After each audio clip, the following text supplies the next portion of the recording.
안녕하세요. 문화캐스터 레몬입니다. 오늘 함께 볼 작품은 토지 일부 4편, 역병과 흉년 상편입니다. 내용이 좀 많아서 두 편으로 갈라서 진행을 하도록 할게요. 이번 편에서는 많은 등장인물들이 죽는데요. 흉흉한 건 사회 분위기뿐만 아니라 최참판댁도 마찬가지입니다. 자, 서울에서 더 이상 살림을 살기가 어려워서 내려왔다는 조준구의 부인은 이름이 홍씨 부인이거든요.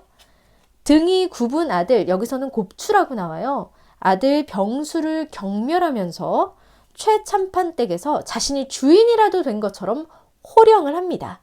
물론 이걸 윤씨 부인이 가만 놔두지는 않죠. 서인은 홍씨 부인이 굉장히 무례하게 자신의 방문을 열고 들어오자 이 사람은 누구야?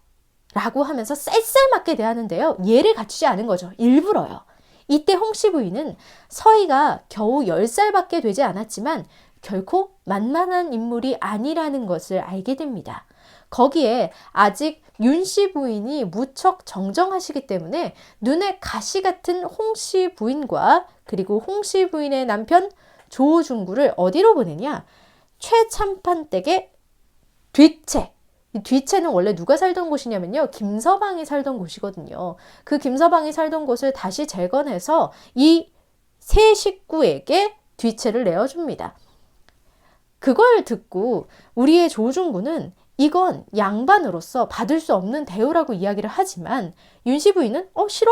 그러면 서울로 돌아가라 라고 분명히 말을 하면서 이 집의 주인은 별땅의 주인은 최서희 내 손녀이고 서희에게 홍씨 부인 같은 사람이 본보기가 되기를 원치 않는다면서 조중구의 버릇없는 입을 그냥 탁 틀어 막아버립니다. 조중구는 사실 홍씨 부인에게 꼼짝도 못해요. 사머리와 바람을 피우는 것까지 들켜서 난리가 나는데요. 조중구는 사머리를 책임져 주겠다던 약속을 저버리고요. 당연히 저버리죠. 조중구의 성격을 지금까지 면면을 보세요. 사머리를 나중에 삼수와 결혼시킵니다. 이런 조중구와 홍씨 부인의 역성을 드는 세력의 앞잡이가 생겼으니 바로 삼수예요.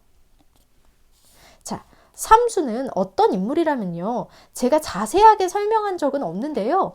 예전에 최치수의 아버지, 그러니까 윤씨 부인의 남편이 죽은 이유가 바로 노루 고기를 먹고 탈이 났기 때문이라고 제가 말씀드렸는데요.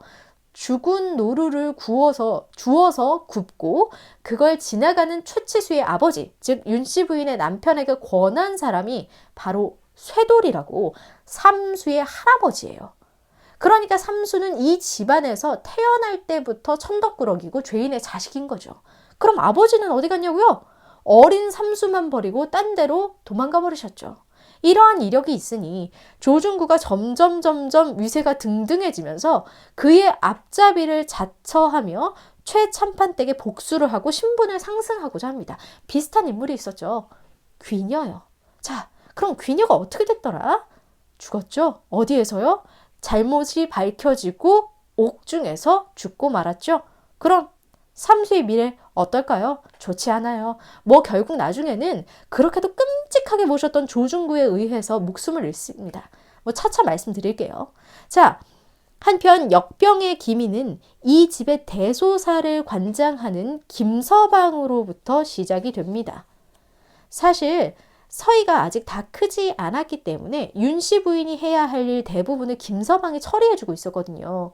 그런데 김서방이 급하게 처리할 일을 가지고 다른 고을에 갔다가 돌아오는 길에 배가 좀 아프다라는 생각이 드는 거예요. 그러고 나서 집에 와서 배탈이 났다라고 그냥 가볍게 이야기를 했는데 날이 가면 갈수록 안 좋아지는 거예요. 사태의 심각성을 파악한 하인과 김서방 댁, 그러니까 부인이죠. 문 의원을 부르러 가지만 문 의원은 답이 없고요. 다소 늦고 말아요.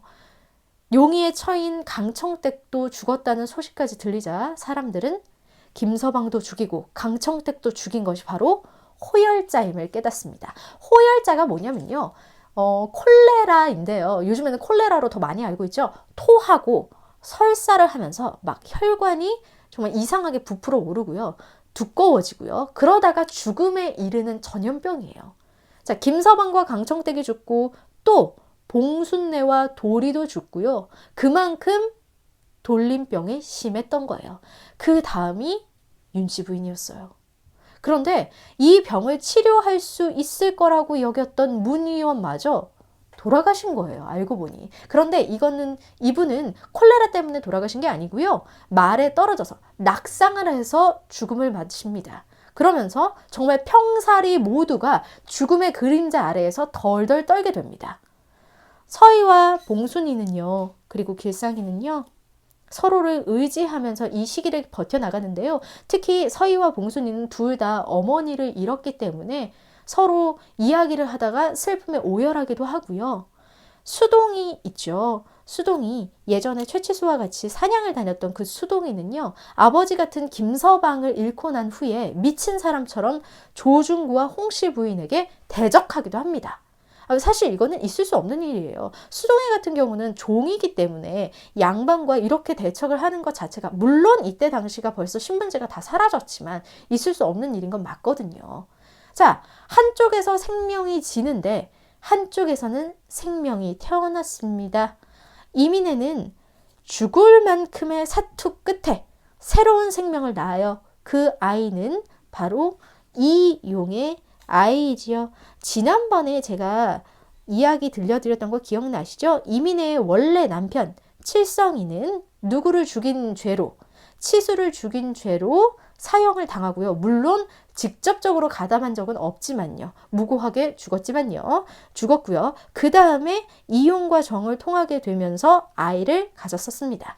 자, 하지만 이민혜 역시 두 아들을 잃고 말아요. 무얼로요? 호열자로요. 때는 점점 험악해지고 일본군이 들어와요. 네, 이제 1905년이 지난 거죠. 의병을 치기 위해서 평사리를 지나는 모습까지, 그 왜군의 모습까지 작품에 드러납니다. 사람들 사이에는 소문이 돌아요. 좀 있으면 일본인들이 땅을 거두어 갈 거래. 이런 흉흉한 기운이 감돕니다. 역사적으로 보았을 때 틀린 소문은 아니었겠죠. 한편 연해주로 떠났던 이동진은 오랜만에 고향으로 돌아옵니다. 이동진은 최치수의 친한 친구였죠. 몇 년을 떠돌다 와보니 최치수도 죽었고 윤씨 부인마저 돌아가셨다는 사실에 충격을 받고 조중구가 집어삼키려는 최참판댁을 잠깐 살핍니다. 이런 때에 최참판댁은 아까보다 더더욱 악한 기운이 뻗치고 있어요. 조중구의 부인, 홍씨 부인은 이제 대놓고 곳간 열쇠를 쥐고 들여다보며 자신의 곳간이라고 이야기를 하고요. 윤씨 부인의 폐물을 마음대로 취해서 하고 다니기 시작하죠. 몸이 불편한 아들 병수와 서희를 짝지어서 성인인 자신들이 서희와 이 집의 재산을 몽땅 차지하려는 수작을 부리기 시작합니다. 수동이가 충심으로 앞잡이인 삼수와 조중구를 한 번씩 혼내주기는 해요. 하지만 그러한 반항이 언제까지 가능할지는 모르겠습니다. 토지 일부 4편, 역병과 흉년 하편에 이어져요. 지금까지 문화캐스터 레몬이었습니다.